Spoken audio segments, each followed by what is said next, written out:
Okay guys, Tita Ganda here as my continuation upload to the video. Andito tayo ngayon sa tabi ng napakagandang cherry blossom. So here, ayan.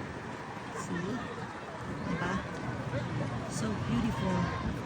At ang dami ding mga beautiful people. Beautiful Japanese people. We're celebrating this cherry blossom season.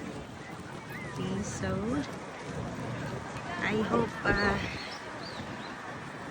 nag-enjoy kayo sa mga uploads ko. And please click like, share, and subscribe para sa mga susunod na season dito sa Japan during spring, summer, autumn, and winter ay makapag-upload ang Tita Ganda. Okay guys, so this is your Tita Ganda. As I've said, I hope nag-enjoy tayong lahat and mag-upload pa rin tayo ng iba't ibang events about the season of Japan. Okay? Vaya con Dios and God bless us all!